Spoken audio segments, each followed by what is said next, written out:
Hier soir, c'était l'étape ultime avant la présentation au public, la répétition générale. Mais pour toutes les personnes ayant travaillé sur la nouvelle production de l'Opéra national du Rhin, à quelques minutes du lever de rideau, c'est le coup de massue. Les choses, malheureusement, ont pris un tour un peu décevant, enfin même très décevant, puisque nous ne pourrons pas rouvrir les théâtres à partir du 15 décembre. La première de Hansel et Gretel ne pourra finalement pas avoir lieu le 17 décembre comme prévu. Pour le metteur en scène, c'est la désillusion. Les répétitions avaient commencé le 2 novembre, mais lui travaille sur le projet depuis déjà 2 ans. Nous, on a été testés toutes les semaines. On a fait. Moi, j'ai été testé faiblement positif en première semaine. J'ai été exclu du théâtre. On a mis tout un système de visioconférence pour que je puisse diriger les répétitions en quarantaine. Je veux dire, on a tout fait. Il n'y aura jamais la confrontation, la rencontre entre les artistes et le public. Et c'est ça qui nous blesse beaucoup dans cette situation. C'est-à-dire on a répété, le spectacle est là. C'est dur parce que le spectacle est un peu mort-né en fait, pour le moment. Car ici, malgré la frustration de ne pas pouvoir jouer devant du public, mêlé parfois à de la colère, le maître mot demeure, continuer à avancer. On se laisse pas décourager, on va continuer à être obstinés. C'est vrai que le premier sentiment, c'est un sentiment de déception, c'est clair. Une déception, mais en même temps, on essaie de ne pas se laisser abattre. Et il se trouve que nous avions déjà travaillé depuis plusieurs semaines à la possibilité de filmer ce spectacle, d'en faire une captation sur des chaînes régionales et nationales, et puis une diffusion en streaming aussi.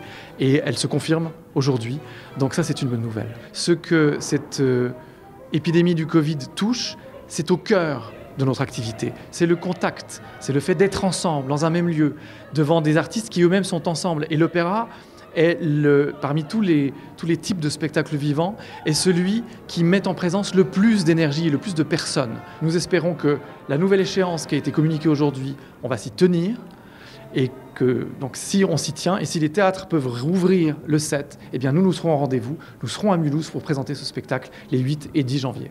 À Strasbourg, ce sont 6 spectacles qui disparaissent. Alors hier soir, l'émotion était palpable. Vous allez vraiment prendre beaucoup de plaisir ce soir, très fiers de vous. Ne soyez pas modestes, amusez-vous, enfin faites bien les choses aussi, ne vous oubliez pas de toute façon.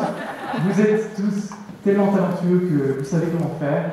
Donc je vous souhaite une excellente générale, je vous dis un gros merde à tous.